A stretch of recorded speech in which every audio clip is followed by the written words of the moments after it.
যে যুগে মেয়েদেরকে সম্মান করা হতো না, মায়েদেরকে সম্মান করা হতো না, বেগমদেরকে সম্মান করা হতো না, কাবাগরকে সম্মান করা হতো না, আমার বন্ধুগণ লেখাপড়ার কোনো বালাই ছিল না, মেয়ে সন্তানের কন্যা সন্তানকে জীবন্ত কবরস্থ করতো। আইয়ামে জাহিলিয়া মানে মূর্খতার যুগ, অজ্ঞতার যুগ, বর্বরতার যুগ, অন্ধকার যুগ। ওই যুগ কত অন্ধকার ছিল, ওই যুগের মানুষ কতটা বর্বর ছিল, ওই যুগের মানুষ কতটা নিকৃষ্ট ছিল।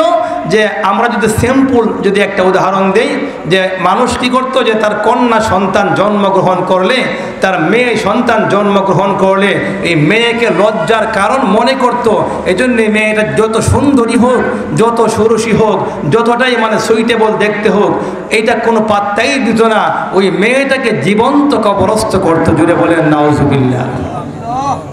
ওই সময়ে মানুষ কাবার ঘরকে তওয়াফ করতো। আরেকটা উদাহরণ দিয়ে বোঝার জন্যে, কাবার ঘর তওয়াফ করতে গিয়ে গায়ের কাপড়টা খুলে উলঙ্গ হয়ে কাবা ঘর তওয়াফ করতো। জুড়ে বলেন নাউজুবিল্লাহ। এই ঘরটি হচ্ছে হেদায়েতের কেন্দ্রবিন্দু। এই ঘর থেকে হেদায়েতের আলো পুরা দুনিয়ায় আল্লাহ পাক রব্বুল আলামিন ছড়িয়ে দেন। সুবহানাল্লাহ। তো এত দামি একটা ঘরের সামনে গিয়ে মানুষ উলঙ্গ হয়ে তওয়াফ করতো। মূর্তির সামনে মানুষ গিয়ে মস্তক অবনত করত। তার মানে ওই যুগটা কত খারাপ ছিল। আইয়ামে জাহিলিয়া, মানুষের মধ্যে কোনো মনুষ্যত্বের বালাই ছিল না। মানুষকে দেখতে মানুষ মনে হতো, বাস্তবে এরা মানুষ ছিল না, বরং এরা পশুর চাইতে অধম ছিল। এরা কন্যা সন্তানকে জীবন্ত কবরস্থ করত। কাবা ঘরকে তারা তওয়াফ করতে গিয়ে উলঙ্গ হয়ে যেত। আমাদের মায়েদের, আমাদের মেয়েদের যখন ঋতুস্রাব হতো, যখন তাদের অসুস্থতা আসতো, তখন তারা ঘর থেকে বের করে দিয়ে তারা ওই মানে মরুভূমির মধ্যে রেখে দিত। ওখানে তারা মানে বর্তনের মধ্যে কোনো খাবার দিত না, বরং কলা পাতা বা কোনো জাতীয় পাতার মধ্যে খাবার দিত। নারীদেরকে এরা পণ্য সামগ্রী মনে করত, খেলার পুতুল মনে করত।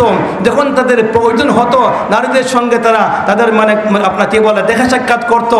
যখন প্রয়োজন সেরে উঠতো, নারীদেরকে তারা মানে একেবারে পণ্য সামগ্রী মনে করে, তুচ্ছ মনে করে, একেবারে অপদার্থ মনে করে এদেরকে অসুস্থ হলে ঘর থেকে বের করে দিত। এমনকি এদের সঙ্গে তাদের জৈবিক চাহিদাকে পূরণ করার পরে অনেক ক্ষেত্রে তারা ওই প্রচণ্ড তেজি ঘোড়ার লেজের সাথে এদেরকে বেঁধে দিত আর ঘোড়া ছুটিয়ে দিত। আর নারীরা যখন মানে জমিনের মধ্যে পড়ে যাইতেন, ঘোড়ার সঙ্গে দৌড়তে পারতেন না, তখন তারা ঘোড়ার উপরে সওয়ার হয়ে অট্ট হাসি হাসত। নারী চলতে চলতে ঘোড়ার সঙ্গে যখন হাঁটতে পারতেন না, চলতে পারতেন না, দৌড়তে পারতেন না, জমিনে পড়ে পাথরের আঘাতে মস্তক মানে রক্তাক্ত হয়ে যেত, শরীর রক্তাক্ত হয়ে যেত। আর ওই সমস্ত কুলাঙ্গার মানুষেরা অট্ট হাসি হাসত আর মনে করতে একটা ভালো কাজ করেছি। তার মানে ওই যুগটা ছিল আইয়ামে জাহিলিয়া, যে যুগে মেয়েদেরকে সম্মান করা হতো না, মায়েদেরকে সম্মান করা হতো না, বেগমদেরকে সম্মান করা হতো না, কাবাগরকে সম্মান করা হতো না। আমার বন্ধুগণ লেখাপড়ার কোনো বালাই ছিল না, মেয়ে সন্তানের কন্যা সন্তানকে জীবন্ত কবরস্থ করত। ওই সময়ে আল্লাহ যখন কোরআন নাজিল করেছেন মুহাম্মদুর রাসূলুল্লাহ সাল্লাল্লাহু আলাইহি ওয়াসাল্লামের উপরে, আল্লাহ পাকের বলার দরকার ছিল, ও নবী, এটা হচ্ছে জাহিলি যুগ, এটা হচ্ছে মূর্খতার যুগ, অজ্ঞতার যুগ। এদেরকে আপনি বলুন নারীকে হত্যা করা যাবে না, এদেরকে আপনি বলুন মেয়েদেরকে হত্যা করা যাবে না, এদেরকে আপনি বলুন কাবাগরকে উলঙ্গ হয়ে তওয়াফ করা যাবে না। এই কথাগুলো আল্লাহর বলার দরকার ছিল। আল্লাহ ওই বিষয়ে কথা বলেন নাই। আল্লাহ প্রথম যে আয়াত নাজিল করেছেন, ওখানে আল্লাহ শিক্ষার কথা বলেছেন।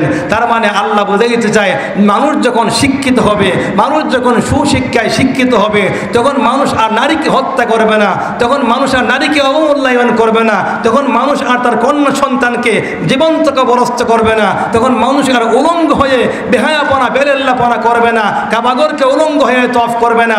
নৈতিকতা তাদের মধ্যে আসবে, চরিত্রতা তাদের মধ্যে আসবে। এজন্য আল্লাহ পাক রব্বুল আলামিন প্রথম যে আয়াত নাজিল করেছেন, প্রথম আয়াতে আল্লাহ পাক রব্বুল আলামিন শিক্ষার কথা বলেছেন। জুড়ে বলেন সুবহানাল্লাহ।